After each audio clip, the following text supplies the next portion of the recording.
Deck Profile. We're back with Kellan. He's made a few adjustments to his ABC deck as of late, and he got first place at our local tournament today using them, and he's agreed to let us have a look. Okay, so starting off, 3A, 3B, 3C, the Tribunal. You cannot separate these guys. If two of them get banished off of Desires, it's really, really bad. And if they banish the other one with a Call by the Grave, you should just scoop right there. Other than that, they just loop with each other and apply so much advantage throughout the game that it's really quite funny. Gold Gadget and Silver Gadget.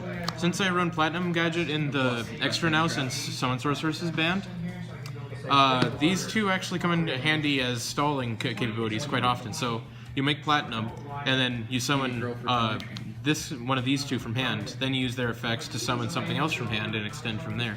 It's not quite what Summon Sorceress was, but it's a decent one. It provides less aggressive plays with more defensive plays. And the 6 hand traps, Ash, and Droll.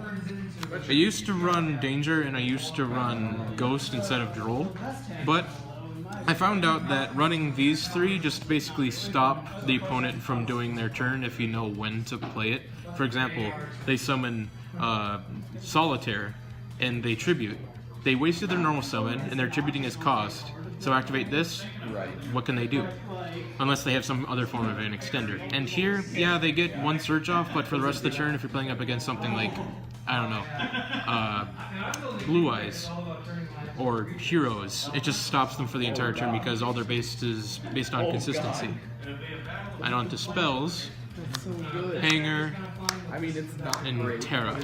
So this is probably the thing that got ashed the most today, and it hurt very much, but even with all the ashing that was going around, I was able to use it the next turn or 2 turns after that and just accumulate advantage. It was a good time, but I would recommend maybe add in a set rotation and some other field spell. Maybe Destrudos for some interesting plays. Called by the Grave. You cannot breathe in this format without playing this card. Desires.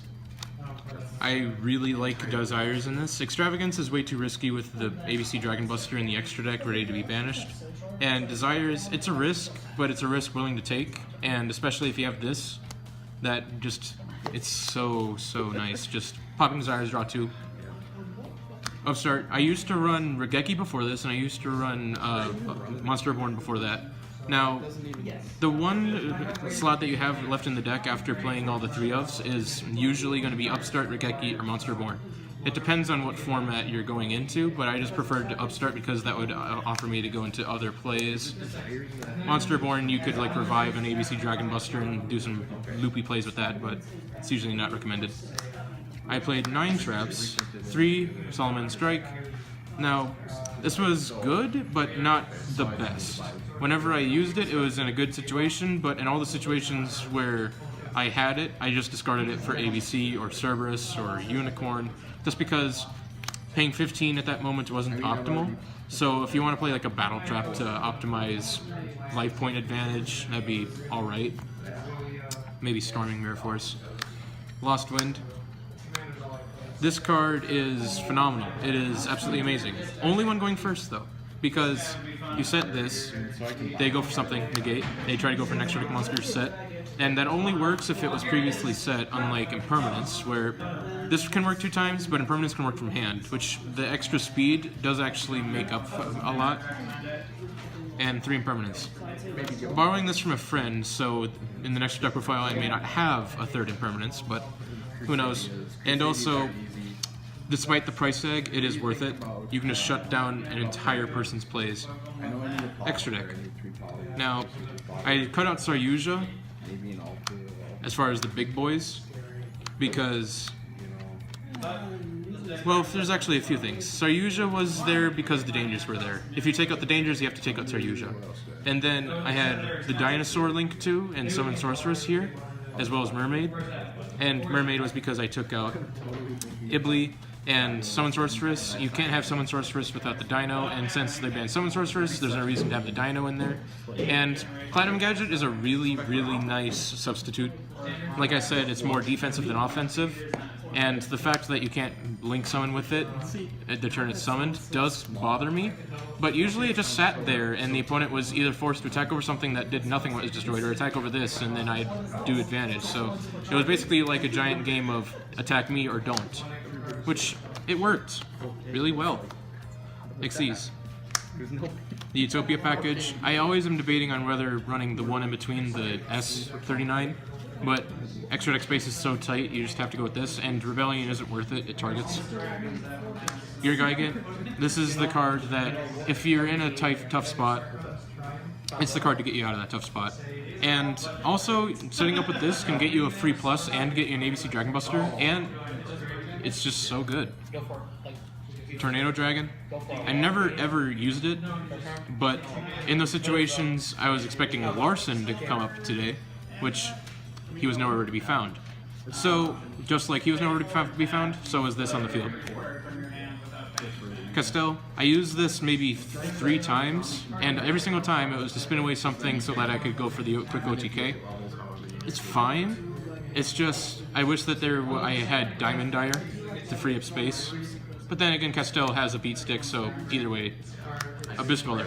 I won because of this thing for the final round. Against zombies, I made this.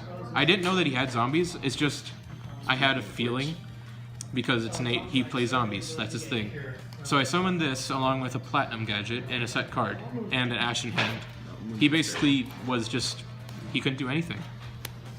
It's as easy as 1, 2, 3. You gotta be at like Do, Me, Si, and it's ABC. Side deck. Pankratops, much to the dismay of Todd, I will never give him any Dino Wrestler. I love them as well. And it is... Okay, so a little story time here. I activated Desires, banished 10, draw 2 into 2 of these.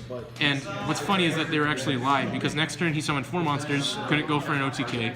And then next turn I just summoned this, I had 3 monsters, summoned this, now I had 4. And then I could just do that, and now I still have 2 26 beat sticks that one of them contributed itself to pop a card.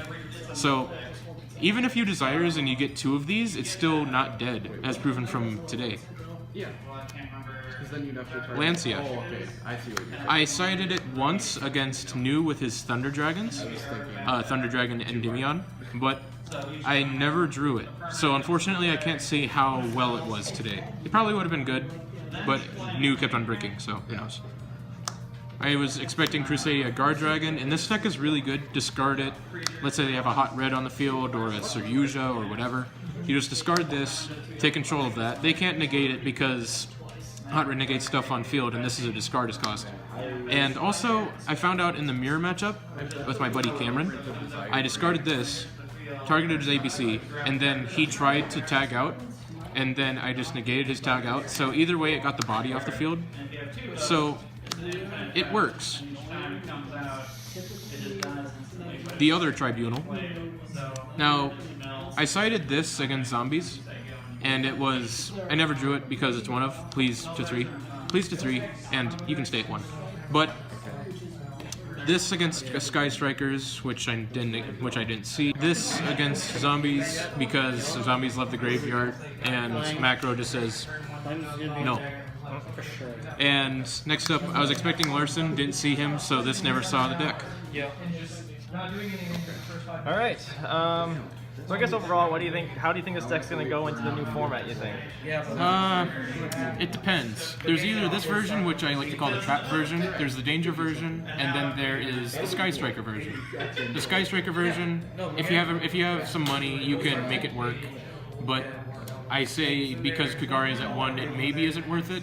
Because if they get rid of one Kagari, you're screwed as far as the Sky Striker play goes. And dangers. Dangers can work alright. It's basically a bunch of upstarts with bodies.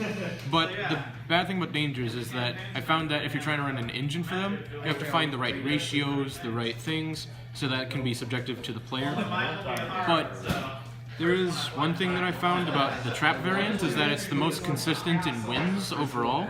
So if you want to take this deck to somewhere, don't play the Sky Striker variant, don't play the Danger variant unless you want to take a risk. If you want to be a consistent winner, try the trap variant, and I always say at least 9 traps in trap ABC. Alright. Well, thank you, Kellan, for the deck profile, and hope you guys all enjoyed the video. If you have any questions about Kellan's deck, leave it down in the comment section below. And yeah, hope you guys enjoyed the video. Leave a like, comment, definitely subscribe. And see you guys in the next video. Have a nice day.